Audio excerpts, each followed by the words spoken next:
Okay, as we look at our lesson today, we're going to see Joseph go to the big house, or the hoosgow, or whatever you want to call it. Our text is Genesis chapter 39, reading verses 7 through 21.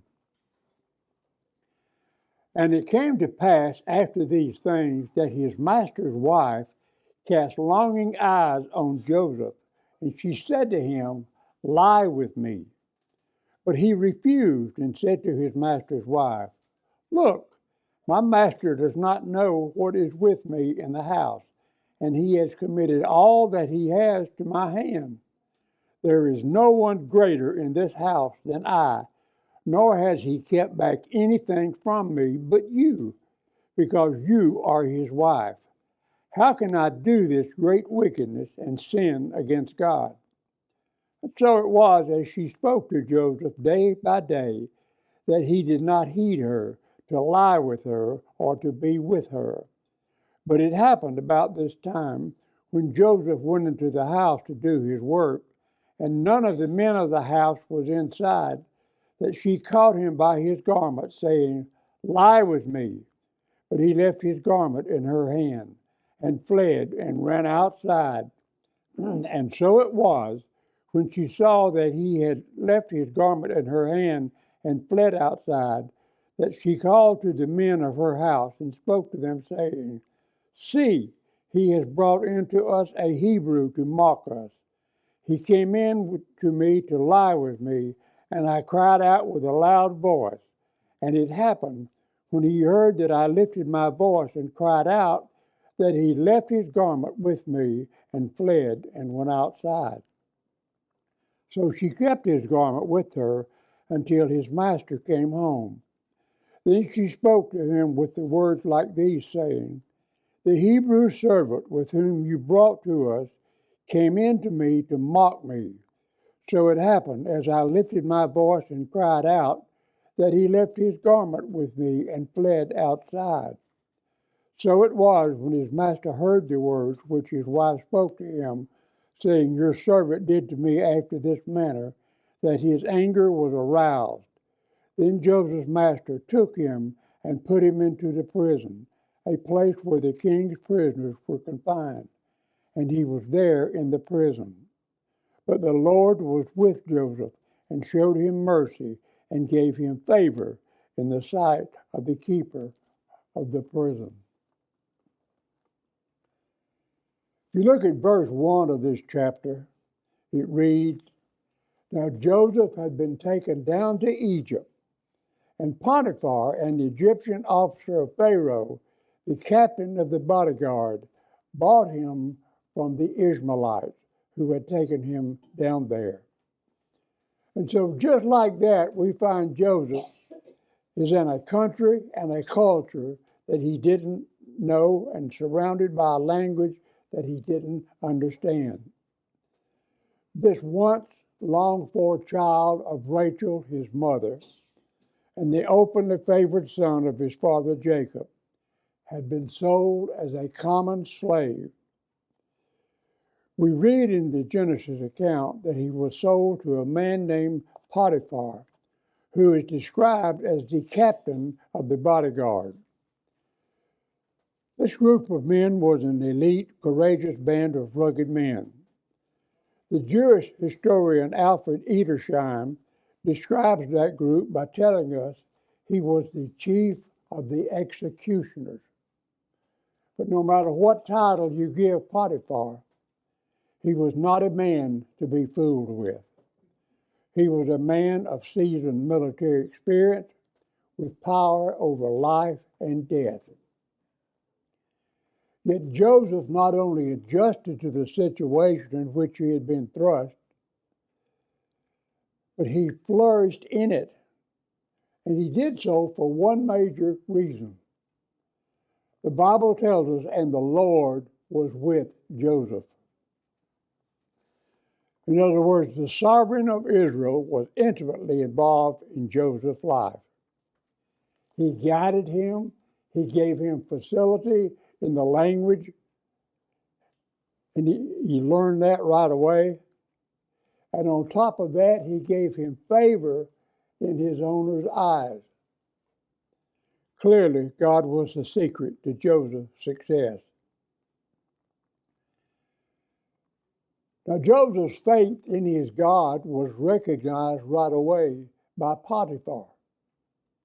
He saw the outworking of that faith in everything that Joseph did.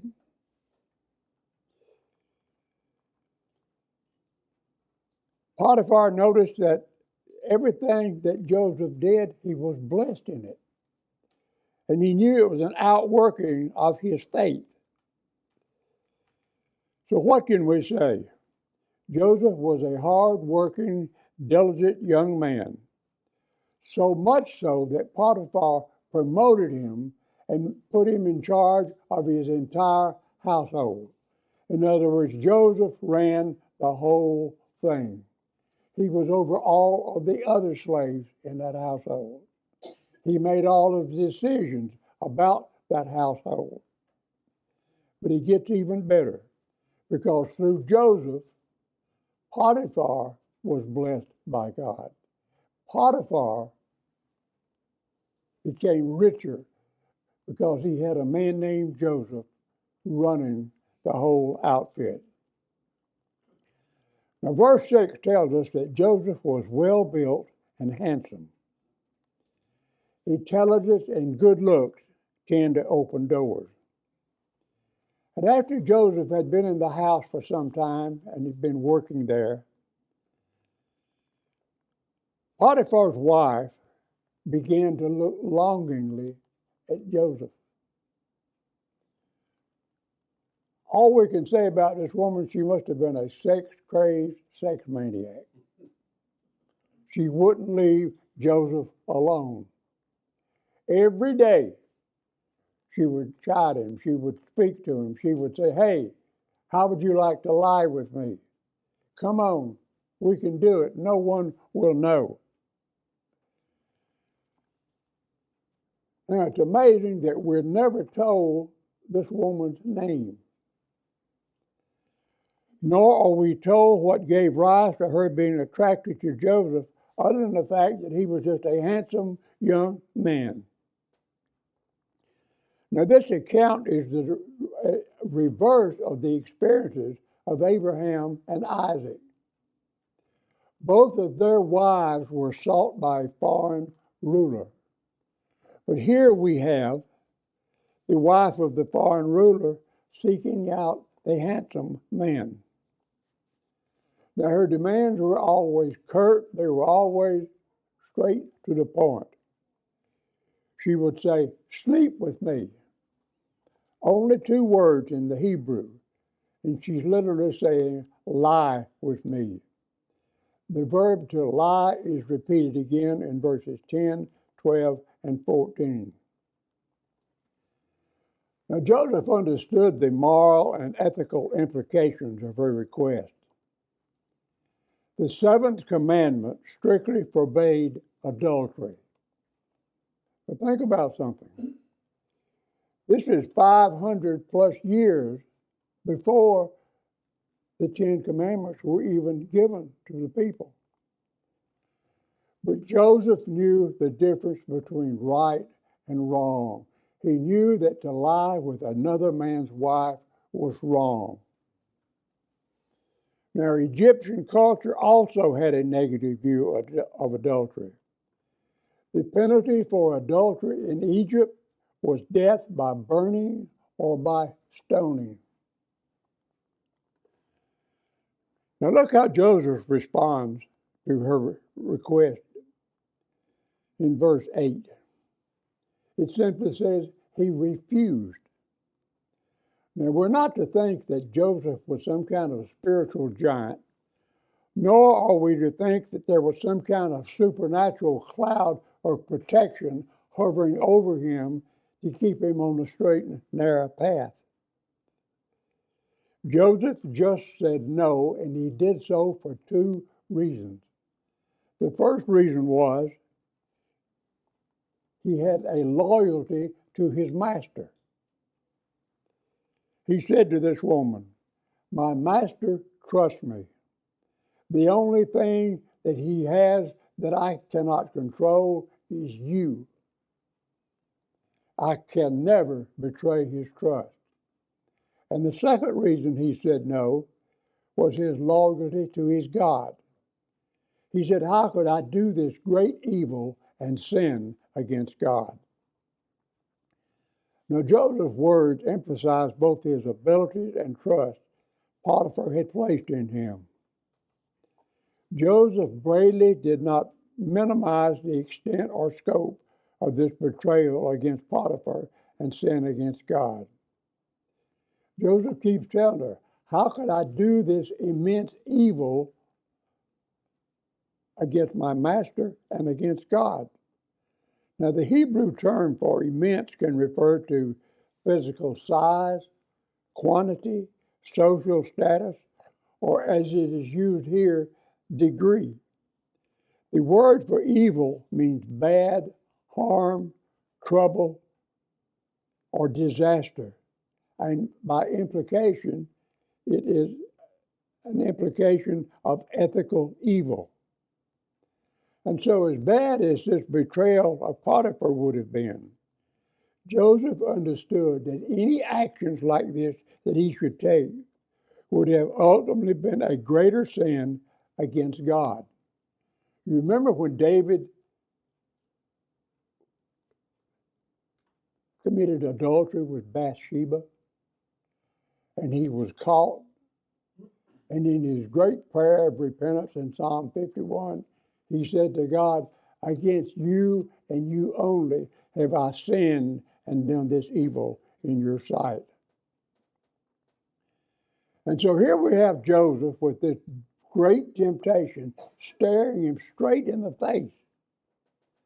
But he remembered all the reasons for obeying God and living in response to them.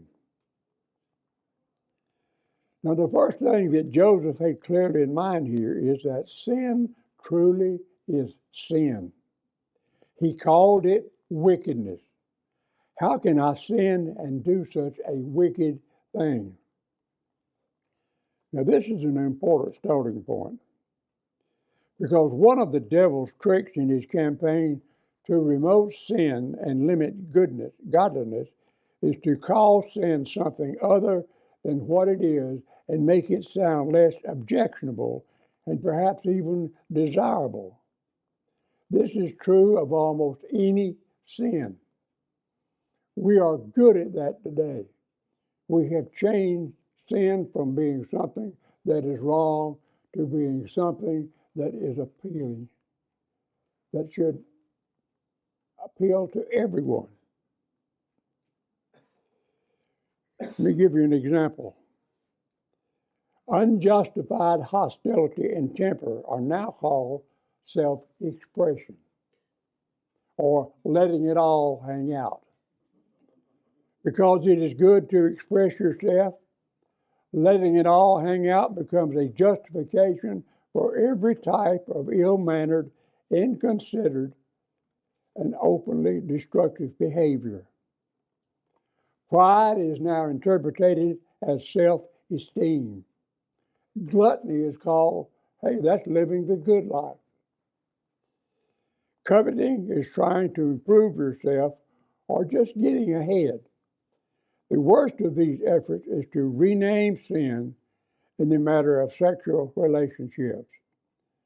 Perversions which are condemned throughout the Bible are called alternate lifestyles. You know, we can call sin anything we want to. We can change its name. We can wrap it up in beautiful paper and tie beautiful ribbons around it. But in the end, sin is still what it is. It is sin, and it is an affront to God. Every sin is an affront to God. But now Joseph is looking at his temptation from a different angle. Because as much as his sin would have been against Potiphar, the greater sin would have been against God. He saw that any time he sinned, that would be an offense against God. Now, verse 9 needs to be taken in each of its parts and each part needs to be assimilated into our own thought and practice. The first important word here is the word I. How could I, who have known the true God and have been the beneficiary of His grace, do this evil thing? How could I who have been taught the difference between right and wrong? How could I, who have been redeemed from sin by the precious blood of Jesus, how could I do such a wicked thing? You see, if these questions don't come home to taunt us, to challenge us, to convict us, we need to ask ourselves this question: am I really saved?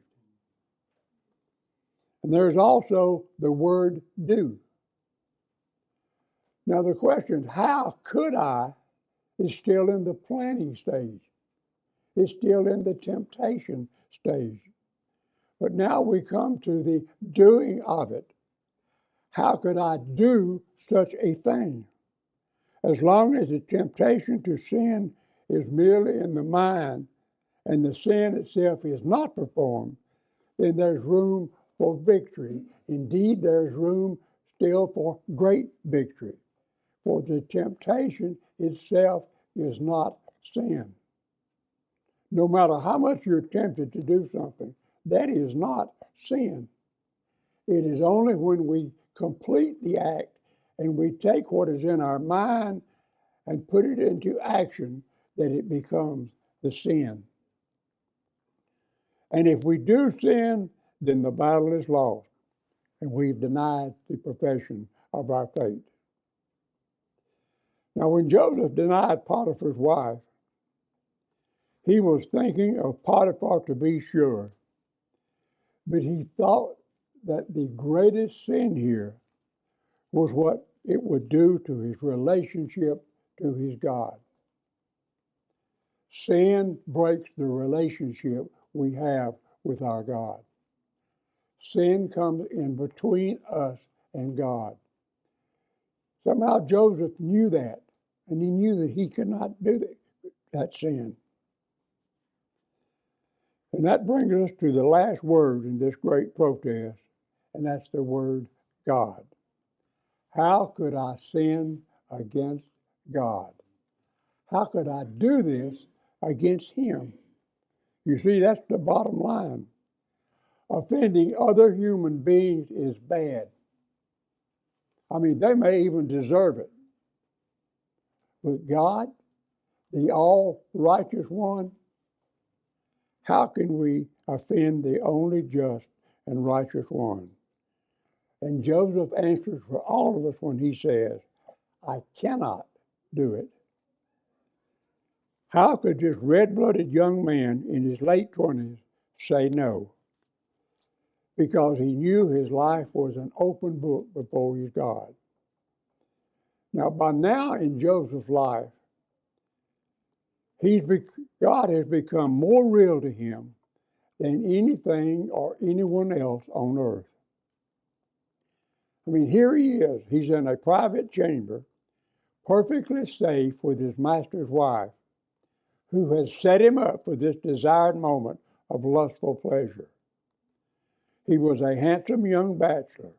They were alone. It would have been the most natural thing to give in to this woman and commit that sin. But Joseph says, no, this is a great evil. It is a heinous sin against my God. And so he walked away. Now, verse 10 reveals her persistent attempts to get Joseph to yield. This woman was a very powerful and persistent woman. She would not take no for an answer, especially from a slave. She spoke to Joseph day after day after day. She tempted him day after day. The situation is becoming perilous for Joseph.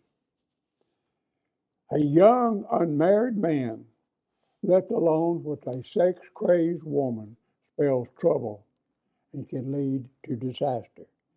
particularly when the woman's attempts to wear down the man's resistance over time. Now, the Hebrew in this verse is literally translated, he did not listen to her to lie with her, to be with her. Joseph wisely did his best to set up barriers to this woman's advances. Unfortunately, his role as a slave and overseer of both Potiphar's household and all his master owned meant Joseph really could not remove himself entirely from the situation. Now, doing the right thing is often not easy. Joseph was confronted with such a choice which, if he did it, could and would cost him everything. Yet when the pressure was on, he still chose to be faithful to God. Now, verses 11 and 12 speak of his downfall. Desire plus opportunity plus lack of accountability often leads to moral downfall. What might have at its start seemed like any other day to Joseph turned out to be anything but. Because on this particular day, when Joseph went to work, he found out that he and Potiphar's wife were all alone. None of the other servants were in the house. Integrity is what we do when no one is looking. There was no one. Joseph could have committed the act and no one would have known. No one but him and Potiphar's wife. Now, Potiphar's wife apparently thought that the lack of accountability provided by this opportunity would greatly improve her chances at luring Joseph into her bed, but she was in for a surprise. Now, it's come to the point where her advances are no longer an invitation. They are now a demand. She is the master's wife. He is the slave. She's more or less telling him, you will sleep with me. Now, with those words, she transitions from a seductress to an aggressor as she grabs Joseph by his garment and forcefully demands him to sleep with her. The Hebrew word here for garment is a general term for clothing, and it is used to refer to a variety of garments worn by both men and women. Here it probably refers to Joseph's outer cloak. Now, Moses, in writing this event, adeptly used three select verbs from the Hebrew language to describe Joseph's reaction. He simply says, he left, he escaped, and he ran. Folks, that ought to be the things that we do when we're tempted. We need to escape. We need to run from it. It's no sin to be tempted. But the longer we allow the temptation to tempt our mind, the easier it's going to be to give in to that temptation. Oh, that we could all do that in the face of temptation. Now, Joseph's actions were in line with 2 Timothy 2:22, which encourages believers to flee all youthful lust. And that's exactly what Joseph did.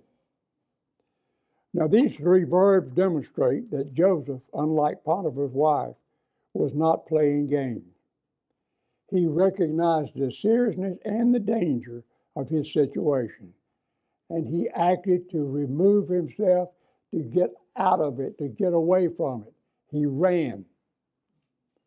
And in doing so, he literally abandoned his garment, which was still in her hand. Now, Potiphar's wife had badly miscalculated the situation. She was overconfident in the power of her situation.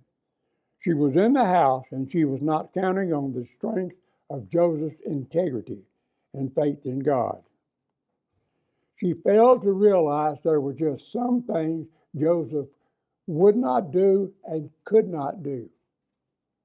He would not betray his master, and he would not betray his God. Now, there are three actual verbs that describe Potiphar's wife's response when Joseph fled from her. She saw, she called, and she said. Now, there's a stark contrast between Joseph's moral integrity and her adulterous intentions. She manipulated everything around her. The servants, the so-called evidence, the circumstances of Joseph's disappearance, and ultimately she blamed her husband for the whole deal.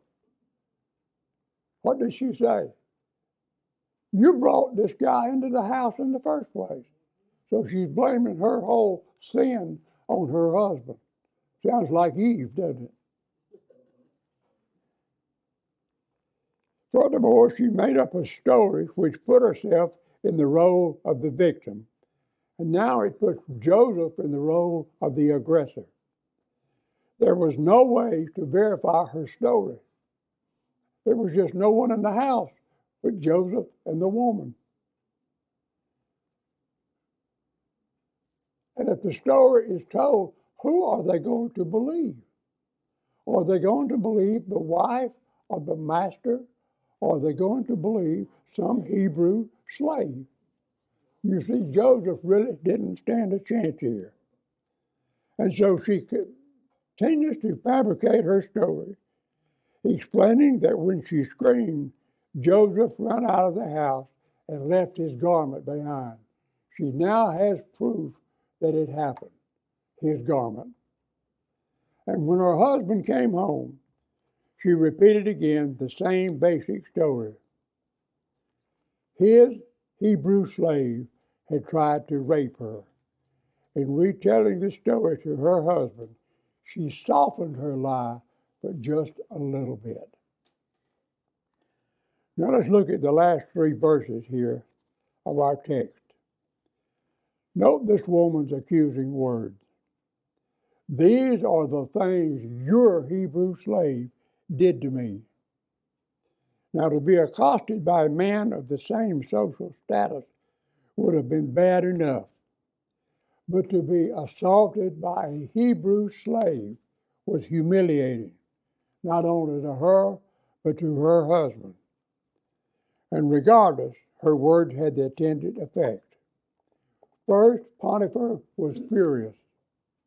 And second, he threw Joseph into the prison that he himself was in charge of. Now, what Joseph had done warranted the death penalty.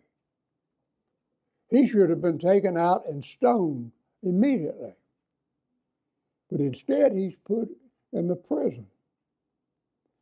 Putting Joseph in the prison that he himself ran, rather than killing him, very well could suggest that Potiphar was doubtful about her story.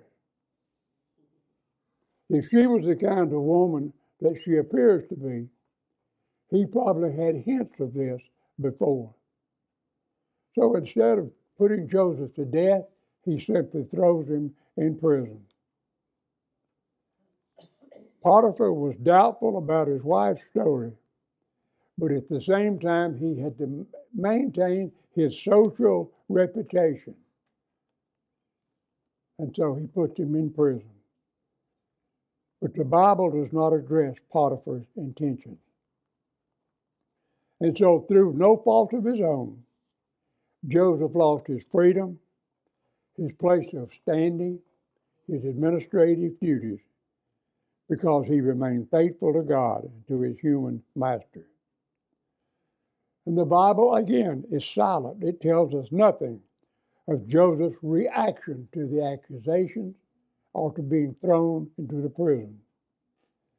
The Word of God is silent about what Joseph may have thought about his situation.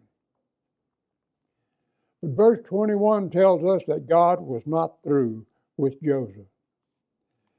The statement that the Lord was with Joseph changes the entire narrative as the imprisonment gave way to the working of God in the situation.